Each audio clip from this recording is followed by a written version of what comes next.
Good morning everyone, कैसे हैं आप लोग? बढ़िया हैं। चलिए आज हम जा रहे हैं शुरू करने vapour pressure of a liquid. ठीक है, ये हमारा रहेगा चैप्टर सॉल्यूशन का लेक्चर नंबर 5। बेटा what is the meaning of vapour pressure? क्या होती है बेटा? वेपर प्रेशर मतलब होता है कि जो आपके लिक्विड, वेपर प्रेशर मीन्स क्या होता है? प्रेशर एग्जर्ट होता है by liquid to convert into vapour such that they both are at dynamic equilibrium, such that they both are at dynamic equilibrium. हम एक एग्जाम्पल लेके समझते हैं कैसे वेपर प्रेशर क्या होता है क्या नहीं, हम समझते हैं। जैसे मान लो अगर हमारे पास एक क्लोज कंटेनर है, हमने क्या बोला बेटा?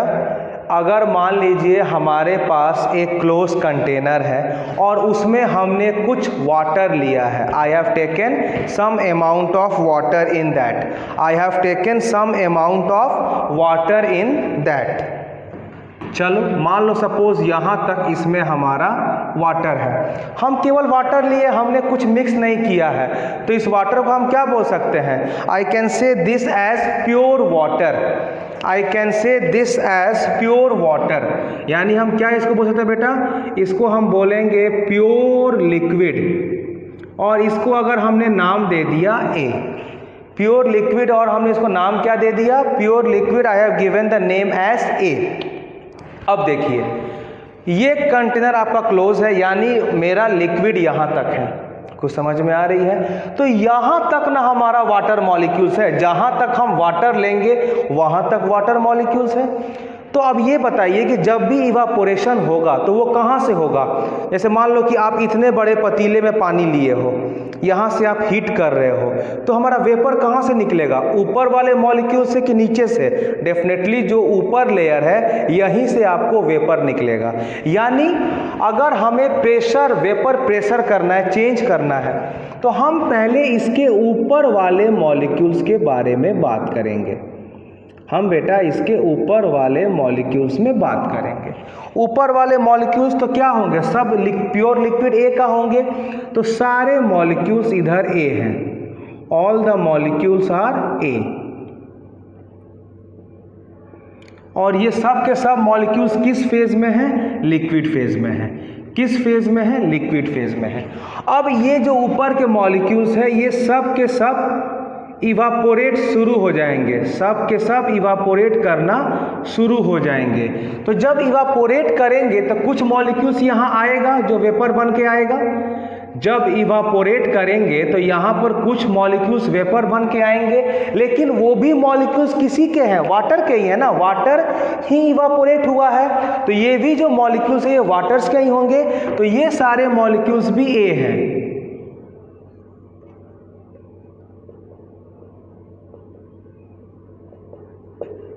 ये सारे मॉलिक्यूल्स भी ए हैं।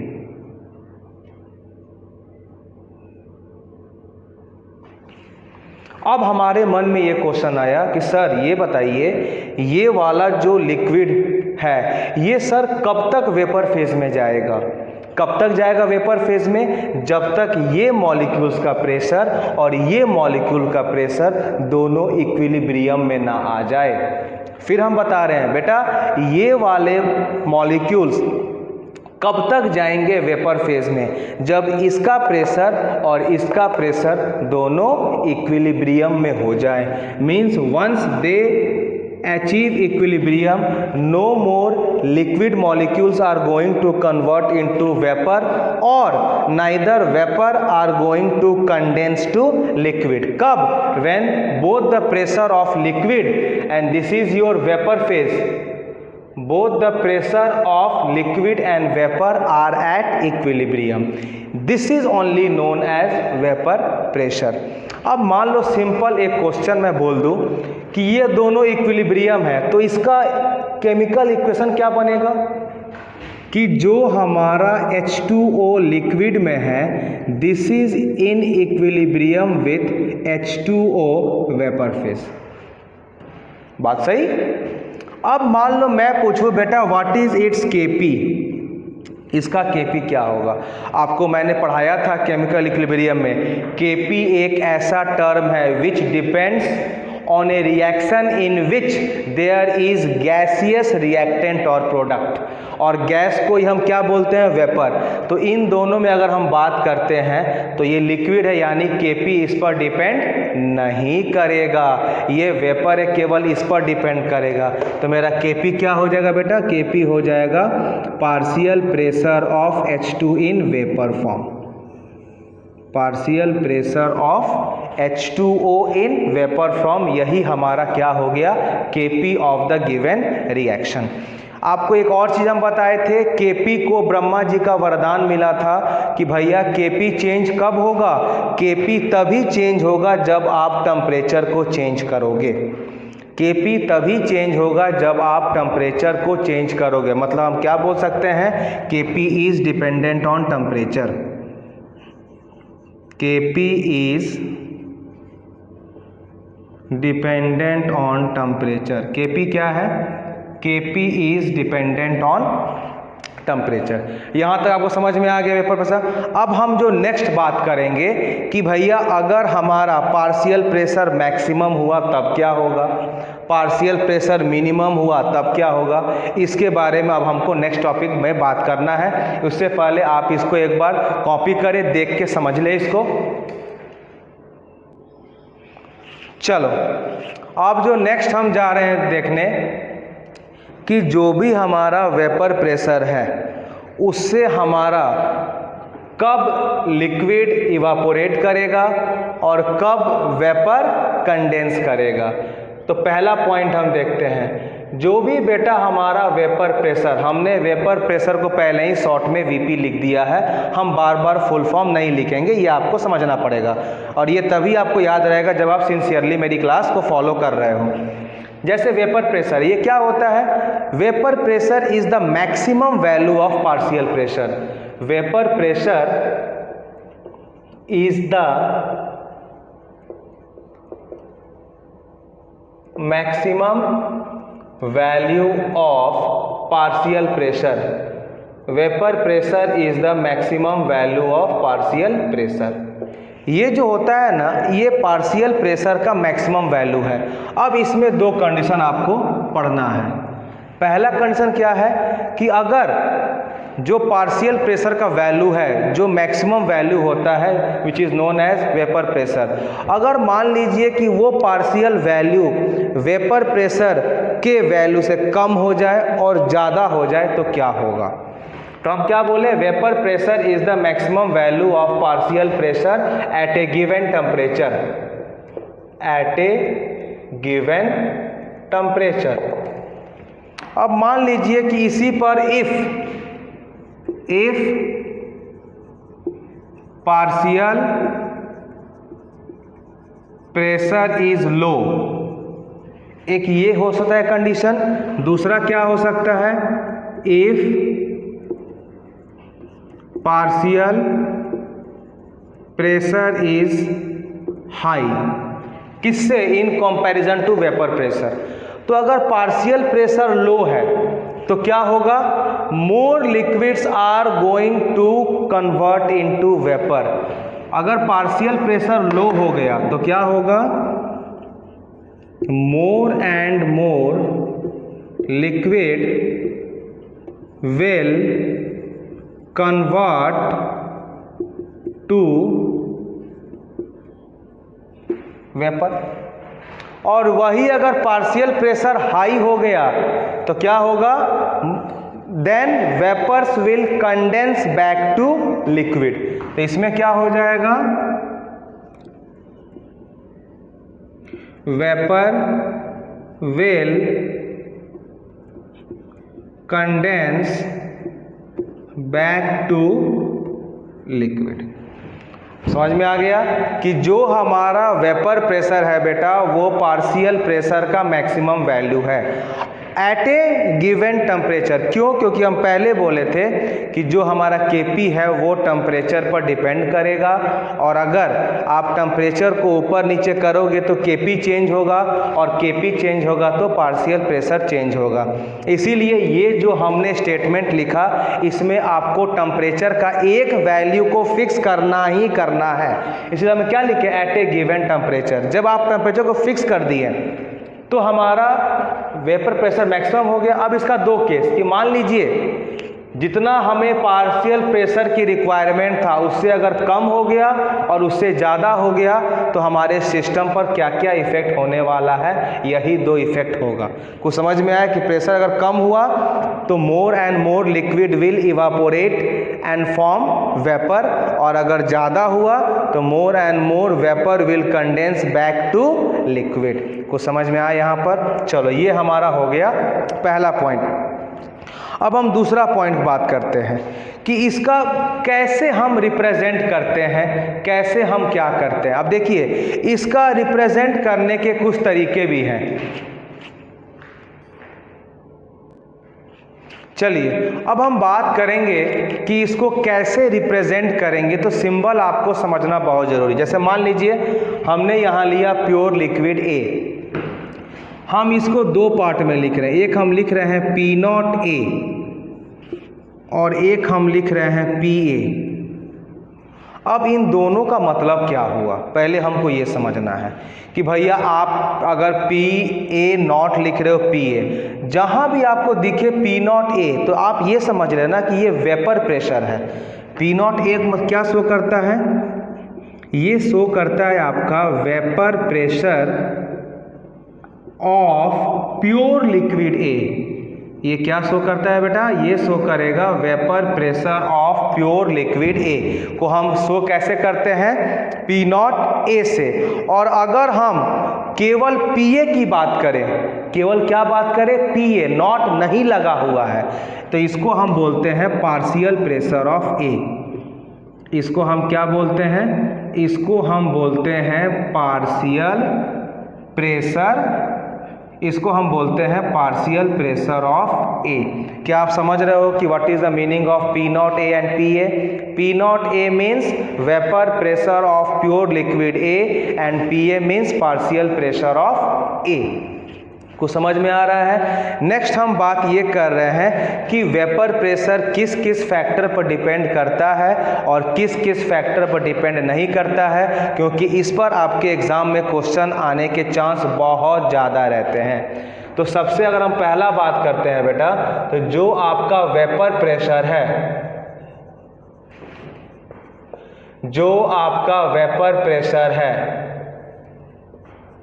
it depends on temperature. It depends on temperature। सबसे पहली बात है कि वेपर प्रेशर हमारा टेम्परेचर पर डिपेंड करेगा, लेकिन जब भी आप क्वेश्चन सॉल्व करने जाओगे तो इसका वैल्यू न्यूमेरिकल क्वेश्चन में प्रोवाइडेड रहेगा। हमने क्या बोला फिर से कि आपका बेटा जो भी वेपर प्रेशर है ये डिपेंड करता है टेम्परेचर पर, और जब आप क्वेश्चन सॉल्व करोगे तो इसकी वैल्यू न्यूमेरिकल्स में प्रोवाइड रहेगी। पहला बात। अब दूसरा, ये किस किस फैक्टर पर डिपेंड नहीं करता? ये किस किस फैक्टर पर डिपेंड नहीं करता? सबसे पहला, it does not depend upon। ये किस किस फैक्टर पर डिपेंड नहीं करता? सबसे पहले shape oblique size of the container. Shape and size of the container पर डिपेंड नहीं करता। हम क्या बोले? ये शेप एंड साइज पर डिपेंड नहीं करता है। कुछ समझ में आया? सबसे पहला। दूसरा, ये वॉल्यूम ऑफ लिक्विड पर डिपेंड नहीं करता। ये आपको वॉल्यूम ऑफ लिक्विड पर भी डिपेंड नहीं करता। तीसरा, ये आपको अमाउंट ऑफ सब्सटेंस पर भी डिपेंड नहीं करता। तीसरा, ये आपको अमाउंट ऑफ सब्सटेंस पर भी डिपेंड नहीं करता। तो ये एक फैक्टर है जिस पर हमारा वेपर प्रेशर डिपेंड करता है, और ये 3 फैक्टर है जिस पर हमारा वेपर प्रेशर डिपेंड नहीं करेगा। पहला क्या हुआ? Shape and size of container, दूसरा हुआ वॉल्यूम ऑफ लिक्विड, तीसरा हुआ अमाउंट ऑफ सब्सटेंस। क्या सबको यहाँ समझ में आया? आ गया। चलो आगे बढ़ते हैं। नेक्स्ट जो हम जा रहे हैं पढ़ने वो रहेगा factors affecting vapour pressure. Next हम जा रहे हैं पढ़ने सर, वो हमारा क्या रहेगा? Factors affecting vapour pressure. Factors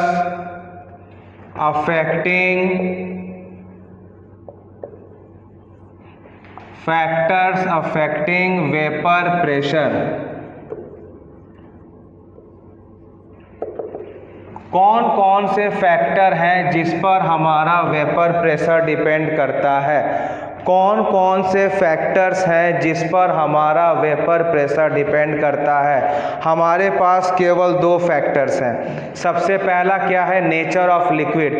आप कैसा लिक्विड ले रहे हो, वोलाटाइल ले रहे हो कि नॉन वोलाटाइल ले रहे हो? क्यों? क्योंकि अगर वोलाटाइल होगा तो उसकी टेंडेंसी होगी सिस्टम को छोड़ के भागने का। अगर नॉन वोलाटाइल होगा तो आपको एक्सटर्नल एजेंसी देना पड़ेगा उसको इवापोरेट करने के लिए। और दूसरा टेम्परेचर। दूसरा क्या होगा? टेम्परेचर, क्योंकि अगर आप टेम्परेचर बढ़ाओगे तो प्रेशर बढ़ेगा एज पर बॉयल्स लॉ। तो अगर हम बात करते हैं फैक्टर्स, तो हमारे पास 2 फैक्टर है। सबसे पहला क्या है? Nature of liquid. सबसे पहला बेटा हमारा होता है नेचर ऑफ लिक्विड, और दूसरा हमारा होता है टेम्परेचर।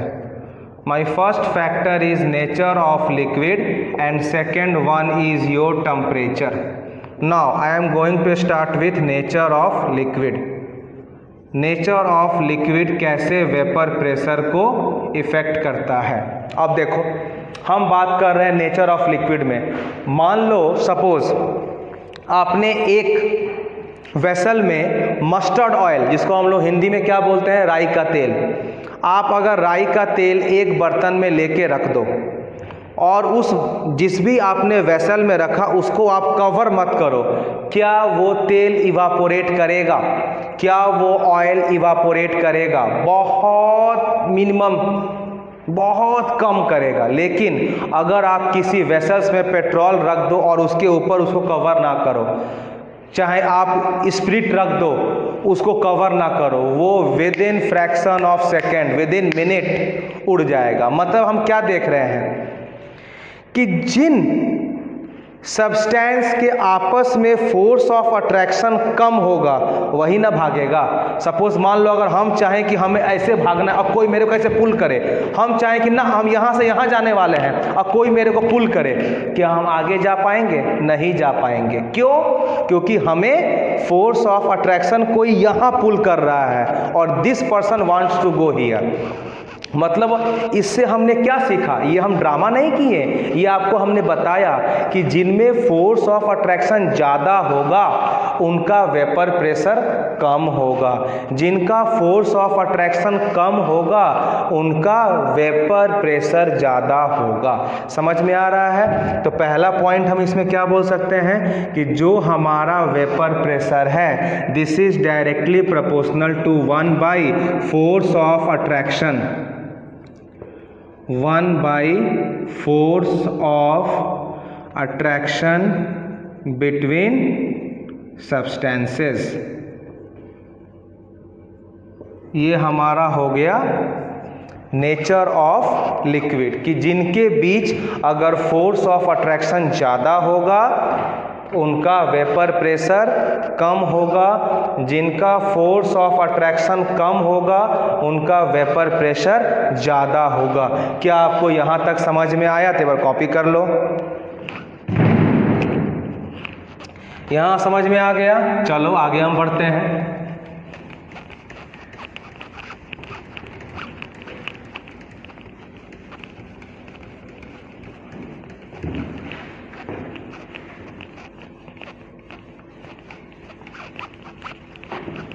चलो अब जो हम नेक्स्ट जो जा रहे देखने कि अब हम इस पर सब्सटेंस को क्लासिफाई करेंगे। हम क्या बोलेंगे? Now I will classify the substance on the basis of vapour pressure. So next क्या करेंगे बेटा? हम क्लासिफाई करेंगे। Classification of substance on the basis of vapour pressure. Next हमारा क्या रहेगा? Classification of substance on the basis of vapour pressure. इसमें हम सब्सटेंस को दो पार्ट में क्लासिफाई करते हैं। सबसे जो पहला होता है उसको हम बोलते हैं volatile. My first is volatile substance and second one is non-volatile substance. The first one is volatile substance, second one is non-volatile substance. Now what is the meaning of volatile and non-volatile? volatile क्या होता है? जो immediate भाग जाए, surface को छोड़ के evaporate कर जाए। और नॉन वोलाटाइल जो बहुत ही धीरे धीरे अपने फेस को चेंज करे, और जो भी चेंज हो वो हमें बहुत कम दिखे या ना दिखे। तो हम वोलेटाइल को क्या बोल सकते हैं कि volatile substance are those substance which have definite vapour pressure. क्या बोलेंगे बेटा हम? Volatile substance are those substance which have definite vapor pressure, which have definite vapor pressure. That is हम क्या बोल सकते हैं इसका कि जो भी हमारा पी नॉट का वैल्यू होगा this will be not equal to zero, क्योंकि इसका डेफिनेट वैल्यू है, ज़ीरो नहीं हो सकता। जैसे एग्जांपल में आप क्या ले सकते हो? You can take water, you can take alcohol group CH3COH and so on. If I am going to talk about non volatile substance, तो क्या होगा बेटा? नॉन वोलेटाइल सब्सटेंस वो सब्सटेंस हैं जिनके इवापोरेट या वेपोराइज करने की टेंडेंसी बहुत ही कम होती है। हमने क्या बोला? नॉन वोलेटाइल मतलब क्या होता है? दो substance which has very less tendency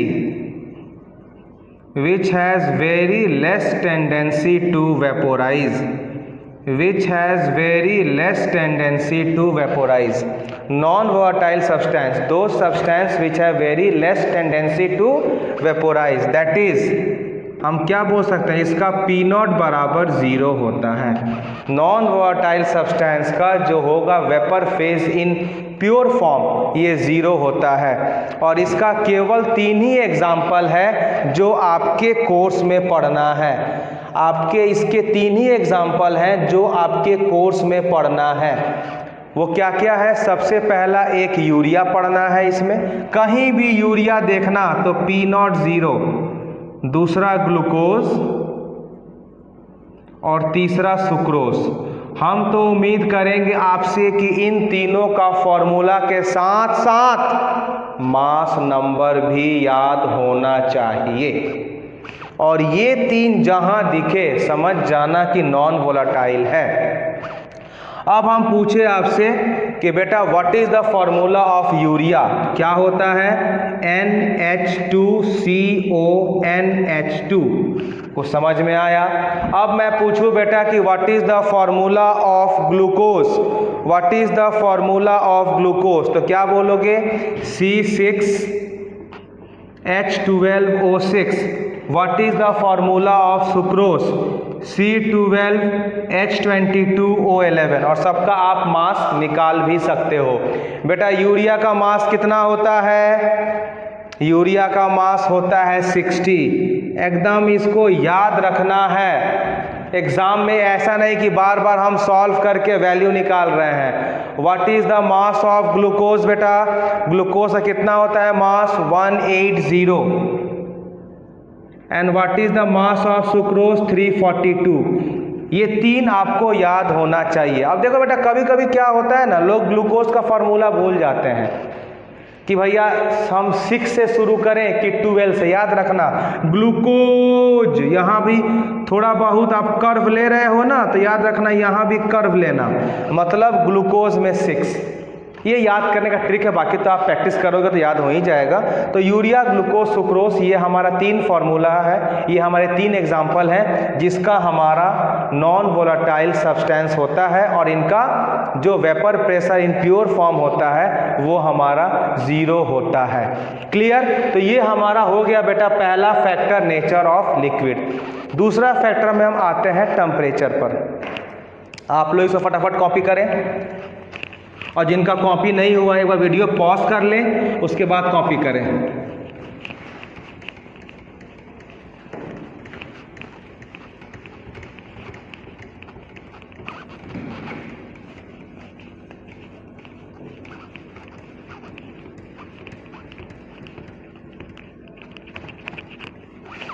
चलिए अब हम बात करते हैं बेटा टेम्परेचर पर।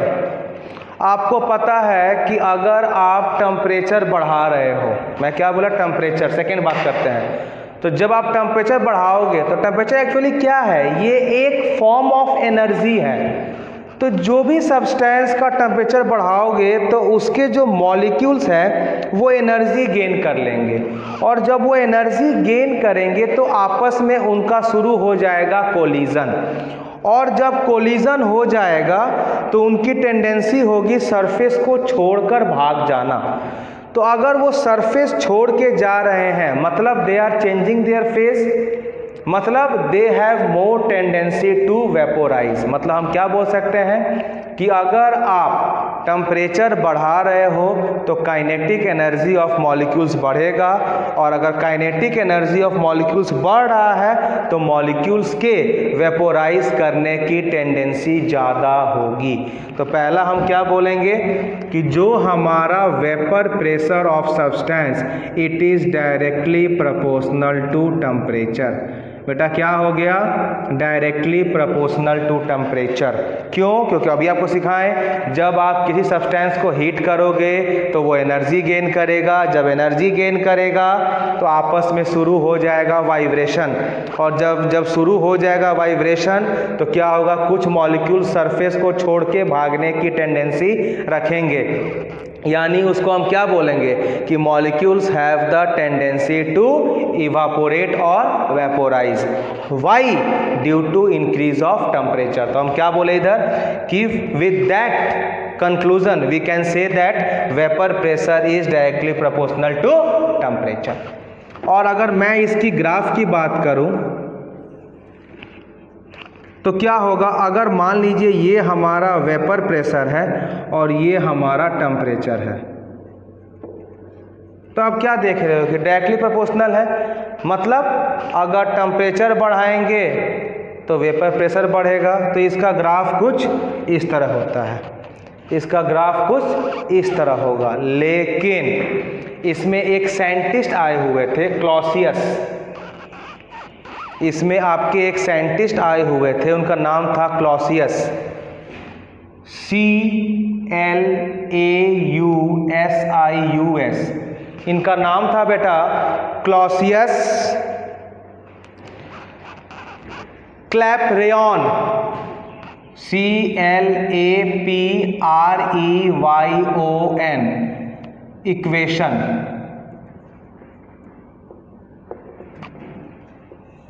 ये एक साइंटिस्ट हैं।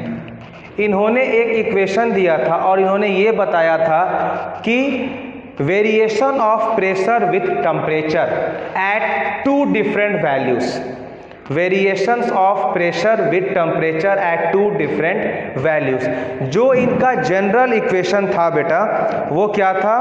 That was your differentiation of lawn vapor pressure by differential change with temperature was equal to del H vaporization divided by universal gas constant into temperature square.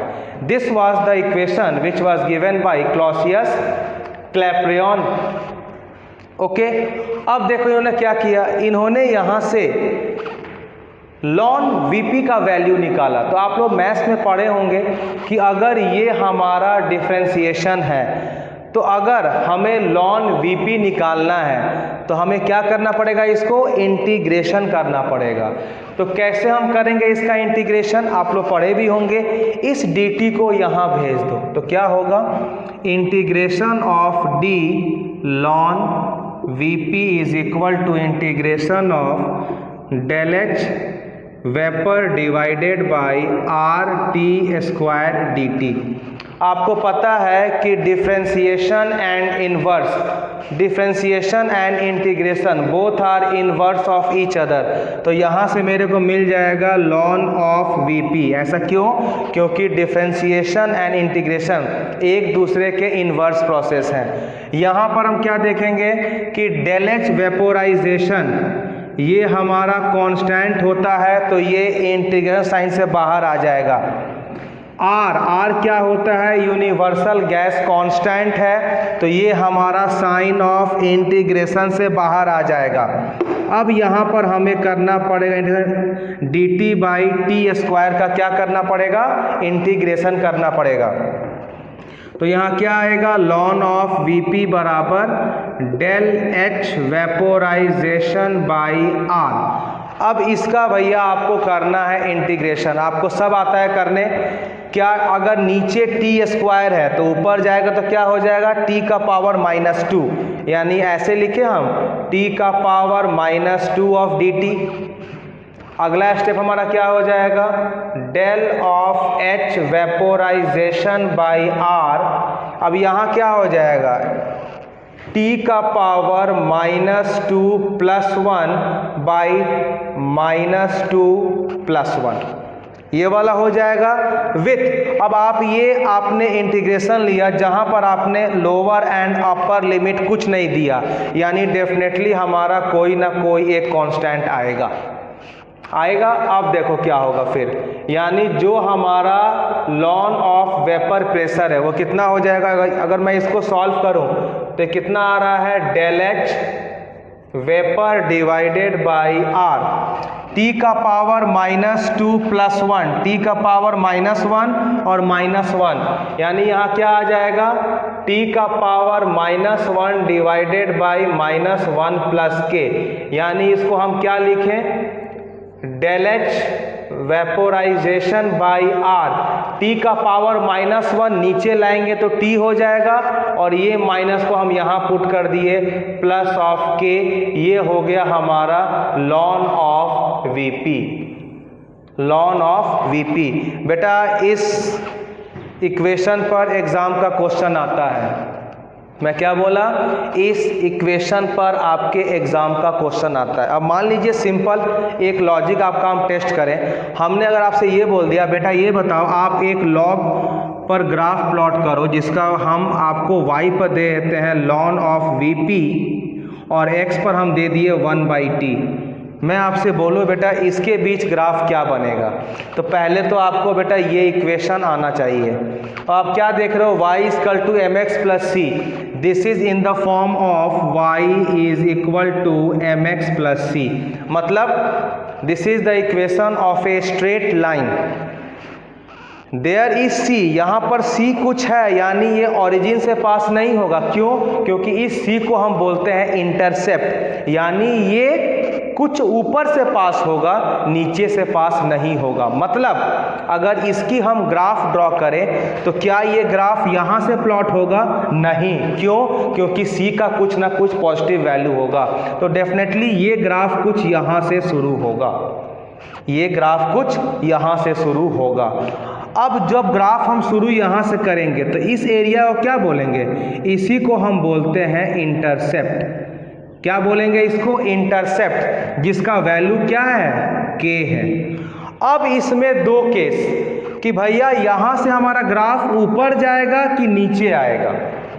हम क्या बोले, यहाँ के बाद से फिर दो केस कि मेरा ग्राफ ऊपर जाएगा कि ग्राफ नीचे आएगा। तो सबसे पहले हम स्लोप की बात करें। मेरा स्लोप क्या है, अगर हम 1/t निकाल दें तो मेरा स्लोप हो जाएगा minus del H vap by R. Minus है, माइनस में मतलब घट रहा है, प्लस मतलब बढ़ रहा है, मतलब हमारा ग्राफ कुछ नीचे आएगा, हमारा ग्राफ कुछ नीचे आएगा। माई ग्राफ विल कम डाउन। और इसका अगर आपसे हम पूछे कि व्हाट इज द स्लोप, तो इसका स्लोप क्या हो जाएगा बेटा, minus del H vaporisation by R, ये इसका स्लोप है। क्या आपको ग्राफ समझ में आया, कैसे हमने ग्राफ प्लॉट किया, lawn vapour pressure versus 1/t। एक बार आप देखें, इसको समझें। चलो एक और इक्वेशन हम डिराइव करा देते हैं आपको। बेटा वो सब बहुत इंपॉर्टेंट, उस पर क्वेश्चंस आते हैं एग्जाम में, उम्मीद करेंगे आप इसको गलत करके ना आए। अब मान लीजिए हम इसको, I am considering this for 2 different values. मान लीजिए सबसे पहला, अगर हम वेपर प्रेशर को मान लेते हैं P1 और अगर हम टेम्परेचर को मान लेते हैं T1, तो हमारा इक्वेशन क्या बनेगा, ln of P1 is equal to minus del H vaporisation by RT1 plus K. अगर हम दूसरा केस लेते हैं जहां पर हम Vp को मान लेते हैं P2 और टेम्परेचर को मान लेते हैं T2, तो मेरा इक्वेशन क्या हो जाएगा, ln of P2 is equal to minus del H of vaporisation by RT2 plus K. इसको हम मान लेते हैं एज इक्वेशन छोटू ए और इसको माने एज इक्वेशन छोटू बी। हम क्या कर रहे हैं, हम यहाँ पर कर रहे हैं सब्सट्रैक्टिंग छोटू बी माइनस छोटू ए। तो हमें क्या मिलेगा, आपको पता है कि जब आप लॉग का डिफरेंस लोगे तो ये डिवीज़न फॉर्म में बन जाता है। तो ये क्या बन जाएगा, ये बन जाएगा ln of P2 by ln of P1 equal to. अब आप इन दोनों का माइनस लेंगे तो क्या होगा, माइनस, और ये हो जाएगा माइनस माइनस प्लस। तो ये क्या बन जाएगा, del H vaporisation by R 1/T1 minus 1/T2। ये आपका इक्वेशन आ गया when you are considering for 2 different values of temperature. और आपको पता है कि जैसे जैसे आप टेम्परेचर चेंज करोगे, अभी आपको हम सिखाए थे vapour pressure is dependent on temperature, तो जैसे जैसे आप टेम्परेचर चेंज करोगे वैसे वैसे वेपर फेज चेंज करेगा। अब मान लो चलो ये भी सही है, आप बोलोगे नहीं सर हमें ये रिजल्ट चाहिए लॉग में, तो लॉग में क्या होता है, मल्टीप्लाई बाई 2.303। इसको कर दो मल्टीप्लाई तो क्या हो जाएगा, 2.303 log of P2 by P1 is equal to del H vaporisation by R 1/T1 minus 1/T2। Log 2 को यहाँ ला दो तो क्या हो जाएगा, ये log of P2 by P1 is equal to del H vaporisation by 2.303 R 1/T1 minus 1/T2। तो ये हमारा वैल्यू किस में हो गया बेटा, लॉग में हो गया, और ये वाला किस में हो गया, लॉन में हो गया। वेरी इंपॉर्टेंट, इस पर क्वेश्चंस आते हैं, चाहे आप मेडिकल दो, जेई दो, नीट दो, ओलंपियाड दो। हमने आपको हर एक केस सिखाया, ये वाला था जब आप टी को फिक्स करते हो तो मेरा इक्वेशन ये बनेगा, ये वाला है जब आप टी को वेरिएबल करते हो तो मेरा इक्वेशन ये बनेगा। एक बार आप इसे कॉपी करें, समझें ध्यान से, उतारें इसको।